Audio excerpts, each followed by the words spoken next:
Hello नमस्कार, मैं हूं नीरज कुमार। आप देख रहे हैं मोबाइल न्यूज 24। बिहार में वोटर अधिकार यात्रा को लेकर जिस प्रकार से राहुल गांधी के नेतृत्व में यात्रा निकाला जा रहा है और साथ में तेजस्वी यादव है, बाकी महागठबंधन के तमाम दिग्गज नेता कल ही सहरसा के बगल में सुपौल आए थे और सुपौल में किस प्रकार से तैयारी थी, कितना जनसमूह था, किस प्रकार से सहरसा और सोनबरसा के लोगों ने उनका स्वागत किया, ये जानने के लिए हम सोनबरसा से आने वाले समय में कांग्रेस के उम्मीदवार होने की दिशा में आगे बढ़ते हुए शंभू सादा जी हैं और इन्होंने करीब वहाँ पे 450 लोगों को ले जाकर यात्रा को सफल बनाने की जिम्मेदारी उठाई थी।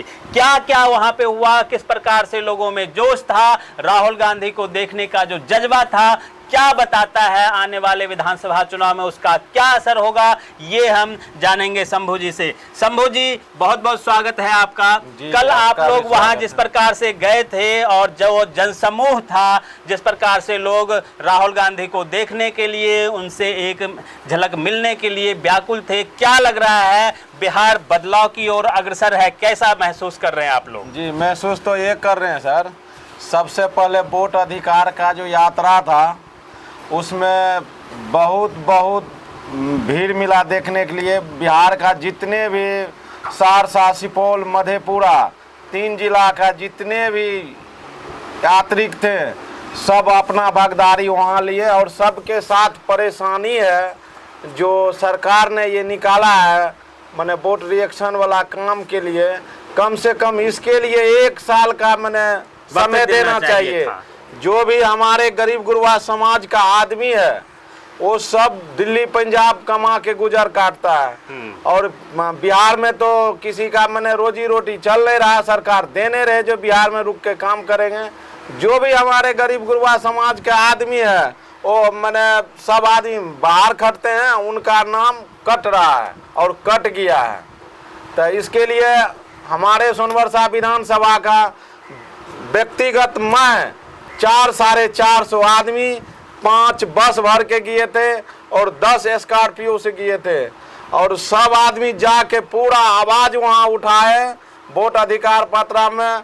और जो है डायरेक्ट हम लोग का कहना था वोट चोर गद्दी छोड़, वोट चोर गद्दी छोड़, ये आवाज उठा के पूरा गुंजायमान आसमान गूंजता हुआ लग रहा था वहां पे वोट अधिकार यात्रा में। और जिस प्रकार से लोगों का विश्वास, लोगों का उत्साह दिख रहा था। एक और बात आप बताइए कि आपके सोनबरसा विधानसभा में आप तैयारी कर रहे हैं, सोनबरसा विधानसभा में कितने ऐसे लोग अब तक आपको मिले जो जिनका वोटर लिस्ट से नाम गायब हो गया है?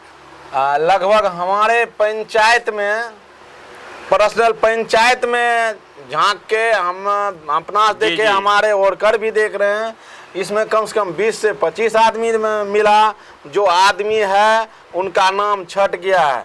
जो पंचायत चुनाव में भी वोट गिरा है, अभी 2024 में जो मैंने लोकसभा का चुनाव हुआ उसमें भी वोट गिरा है, अभी के समय में उनका नाम छटा हुआ है। लिस्ट में देखे, जो लिस्ट रेडी होकर आया है, लिस्ट में देखे तो उसमें नाम नहीं है। वो व्यक्ति परेशान है।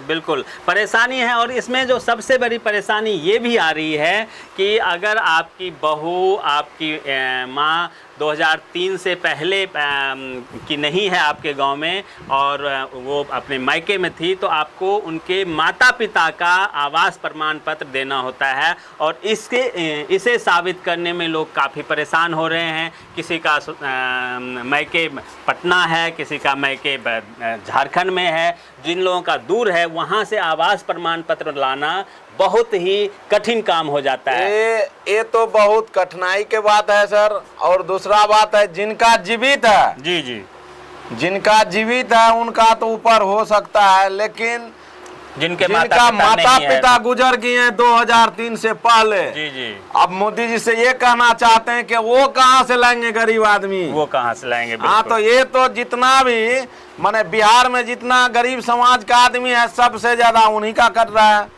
सादा समाज का कट रहा है, राम समाज का कट रहा है। ये तो परेशानी सरकार ने बढ़ा दिया है, पूरा बढ़ा दिया। जो कि ब्लॉक जाते हैं उनका सुनता भी नहीं, जो वो कहाँ से आवास बनाएंगे, कहाँ से 2003 का लिस्ट बिल्कुल बनाएंगे, कम पूरा पढ़े लिखे लोग परेशानी है। हैं और गांव के लोग हैं, उनको अब ब्लॉक ऑफिस जाने के लिए अपना एक पढ़ा लिखा आदमी ले जाना चाहिए होता है, बीच में दलाल मिलते हैं, मतलब खामखा उनका 1000-2000 रुपए बेकार चला जाता है और 2 दिन 3 दिन का जो वो काम करके अपना रोजी रोटी चलाते वो भी उनका छोड़ के उनके पीछे लगा पीछे लगा रहता है, रहना परेशानी पड़ता है। रहता है। और जो भी बिचौलिया दलाल रहता है ब्लॉक में, उनको लूट के खा जाता है, फिर भी उनका काम नहीं होता है। तो ये तो सारी परेशानी समस्या सरकार दिए हैं, ये नहीं होना चाहिए। अगर ये करना ही था तो इसमें वक्त देना चाहिए था। अभी आने वाले समय में अगले साल आपका जाति जनगणना होना है, उसके बाद अगले साल ही आपका विधानसभा की संख्या बढ़नी है, लोकसभा का परिमार्जिन फिर से होना है, तो बहुत सारे काम होने थे। तो इसमें इस विधानसभा चुनाव के बाद इस काम को करना चाहिए और ऐसा ही हर जगह डिमांड उठ रहा है। हालांकि 1 तारीख तक इस पर चुनाव आयोग ने कहा है कि हम पुनर्निरीक्षण करके और नया लिस्ट जारी करेंगे। जो नाम छूट गए हैं वो नाम जोड़ने के बाद कितने लोग रह जाते हैं ये उसके चीज बाद अगर पता करना चाहिए सर, जी। ये चीज करना चाहिए। 2024 में लोकसभा का जो चुनाव हुआ उनको रोक के पहले यही करना चाहिए। जी। अपना चुनाव करवा लिए, अपना देश में सरकार बन गई है, उसके बाद परेशानी बिहार में उठा दिए हैं। बिल्कुल ये चीज नहीं करना चाहिए। बिल्कुल ये चीज़ करना चाहिए था। तो